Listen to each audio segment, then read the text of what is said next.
श्री शिवाय नमस्तुभ्यं। श्री शिवाय नमस्तुभ्यं। सती कथा में कही थी कि नवरात्रे एकम से प्रारंभ नहीं होते, अमावस्या की रात्रि से प्रारंभ हो जाते, इसलिए उसको कहते हैं नवरात्रे। क्योंकि नवमी के दिन माता जी का विसर्जन हो जाता है, जवारों का विसर्जन हो जाता है, व्रत करने वाले कन्या पूजन भोजन भंडारा कराकर विराम दे देते हैं। तो नवमी की रात्रि उसमें नहीं जुड़ा पाती, उसमें रात्रि अगर जुड़ती है तो ये अमावस्या की रात्रि से जुड़ना प्रारंभ होता है, तब जाकर वो नवरात्रि पूर्ण हो पाती है। पितृलोक में पितृ जैसे निवास होकर भी इंतजार करते हैं। 4 नवरात्रे हैं तो 4 ही श्राद्ध हैं। आज मौनी अमावस्या है, श्राद्ध का विराम हो जाता है और कथा अर्थात नवरात्रे प्रारंभ हो जाते हैं दूसरे दिन। तो यहाँ शास्त्र कह रहा है जैसे हमें प्रतीक्षा रहती है कोई अच्छे कार्य की, कि घर में कोई शुभ कार्य हो, घर में कोई अच्छा आयोजन हो तो अपने को आनंद होगा, प्रसन्नता होगी।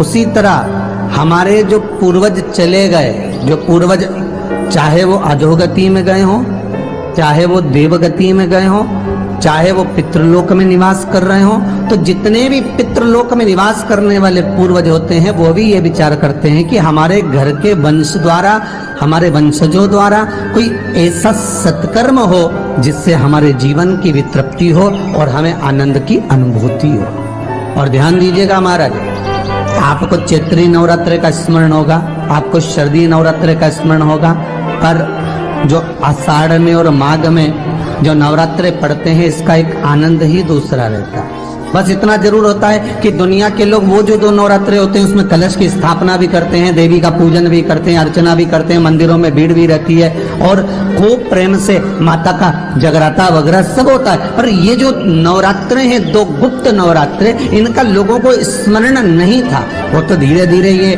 टीवी चैनल के माध्यम से कथाकारों ने, वक्ताओं ने स्मरण कराना जब चालू करा, धीरे धीरे बताना, मार्गदर्शन करना जब चालू करा, तब लोगों को ज्ञात होता गया कि कोई गुप्त नवरात्रा भी होता है, उसमें भी देवी की आराधना होती है। ये 4 नवरात्रे अलग अलग अवस्था के हैं, अलग अलग सुख के हैं और अलग अलग आनंद के। आपके घर में पितृदोष है, आपको ऐसा महसूस होता है, तो किसी भी नवरात्रि के पहले जो अमावस्या पड़ती है, जिस दिन अमावस्या रहे उस दिन चावल की कटोरी में एक कपूर का टुकड़ा रख दीजिए, छोटा सा, और कपूर का टुकड़ा रखकर उस कपूर को दरवाजे के बाहर कटोरी में ही, चावल रखी हुई कटोरी में ही उसको पितरों का स्मरण कर कर जला दीजिए। और जलाने के बाद उस चावल को कहीं भी किसी भी वृक्ष की छांव में पक्षियों के लिए डाल दीजिए। शिव महापुराण की कथा कहती है, अगर मान लो पितृ आपको कष्ट दे रहे हैं, पितृ आपको तकलीफ दे रहे हैं, कोई काम नहीं होने दे रहे हैं, या कहीं आपको ऐसा लगता है कि पितरों का दोष है, तो वो पितृ दोष देवी, अब ये जो आप करेंगे ये कब कर रहे हैं? अमावस्या के दिन आप उसको रख रहे हैं, अमावस्या के दिन उसको रखकर रात भर आपने रखा कपूर के साथ में, सुबह एकम पड़ गई, नवरात्रि लग गई, उसी दिन उसको जलाकर आपने पटक दिया।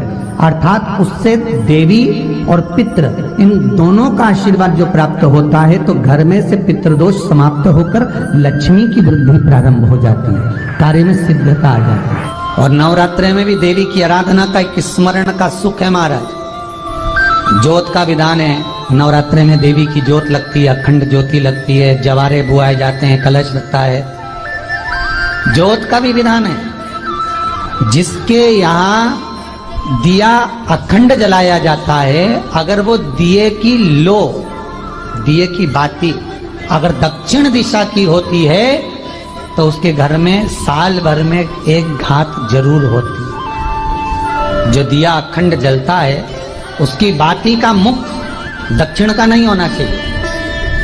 अगर आपने देवी भागवत का स्मरण कराओ, देवी भागवत को अगर सुना हो, तो देवी भागवत में स्पष्ट किया गया कि पूर्व की ओर मुख करा हुआ दिया, अर्थात पूर्व की ओर ज्योत जो जलाई जाती है वो संपदा की वृद्धि करती है। पश्चिम की ओर मुख कर कर जो ज्योत लगाई जाती है महाराज, वो बेभव को देती है। और उत्तर की ओर जो मुख कर कर ज्योत जलाई जाती है, उत्तर की ओर जो ज्योत का मुख रहता है वो आयु की वृद्धि करती है, घर में अकाल मौत को रोकती है। दक्षिण की ओर ज्योत ना लगाएं, अगर आपको लगाना है पूरब की लगाएं, पश्चिम की लगाएं या उत्तर की लगाएं। और जितने दिन महारानी जगदम्बा जगतधात्री दुर्गा भवानी चैत्र नवरात्रे में, शरदीय नवरात्रे में, आषाढ़ी नवरात्रे में, आदिक पौष नवरात्रे में हम जगत जननी जगदम्बा की जब स्थापना करते हैं, या हम नूतन घर का प्रवेश करते हैं, या गणेश जी की स्थापना करते हैं, या कोई दुकान को प्रवेश करते हैं, या कोई शुभ कार्य करने के लिए अग्रण्य होते हैं, तो हम कलश की स्थापना क्यों करते? कलश के अंदर आखिर ऐसा क्या विराजमान है कि 33 कोटि देवता उस कलश के अंदर आकर बैठ जाते हैं। आप कोई यज्ञ करने जा रहे हो, आप कोई पोथी पुराण करने जा रहे हो, आप कोई अच्छा कार्य करने जा रहे हो, तो ब्राह्मण देवता कह देते कलश की स्थापना होगी, कलश की शोभा यात्रा निकलेगी, कलश यात्रा निकलेगी, कलश विराजमान होगा। उस कुंभ की, उस घड़े की महत्वता कहां से प्रकट हो गई? शिव महापुराण की कथा कहती है महाराज, भगवान औघड़दानी शंकर स्वयं आद्य शक्ति जगदम्बा से कहते हैं कि जगदम्बा तू क्या चाहती है बोल। तो जगत जननी जगदम्बा कहती है कि जहां मैं हूं वहां शंकर है, ये आपने कह दिया, पर जहां शंकर है वहां पार्वती का होना जरूरी है। उसके लिए सिद्ध करने के लिए एक स्थान ऐसा बनाया जाए जहां पर शंकर विराजमान है और शंकर के साथ पार्वती विराजमान है। तो शिव जी ने कहा पार्वती उसके लिए मैं तुझे एक सुंदर कलश का निर्माण कर कर देता हूं। अष्टमी के दिन कन्याओं का भोजन कराओ या नवमी के दिन कन्याओं का भोजन कराओ, पर देवी भागवत तो कहती है, देवी भागवत तो वर्णन करती है कि पहले नवरात्रे से लेकर नवमी तिथि तक जितने दिन देवी के होते हैं, प्रत्येक दिन में आप किसी भी दिन कन्याओं का भोजन करा सकते हो, पहली रात्रि से लेकर, पहला दिन से लेकर। पर 90 दिन तो सवेरे पूजन करके, यज्ञ करके, अनुष्ठान करके देवी को विसर्जन कर दिया, फिर नवरात्रि पूर्ण कैसे हुई? नवरात्रि की पूर्णता होती है अमावस्या की रात से गिनी जाती है। कौन से दिन से गिनते हैं? अमावस्या की रात्रि, फिर एकम की रात्रि, फिर दूज की रात्रि, ऐसे गिनते गिनते अष्टमी की रात्रि तक और नवमी के दिन सुबह तक या दोपहर तक या शाम तक, जब तक आप यज्ञ ना करें तब तक ये 9 रात्रियां पूर्ण गिनी जाती है महाराज देवी भागवत के हिसाब से पूर्णता।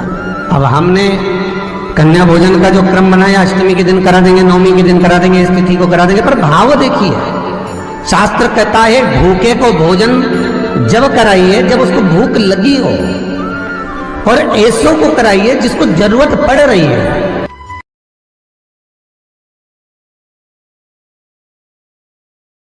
हर हर महादेव, श्री शिवाय नमस्तुभ्यं। मेरे चैनल को सब्सक्राइब करें और बेल आइकन प्रेस करें, जिससे कि आपको लेटेस्ट वीडियो की नोटिफिकेशन मिल जाएगी।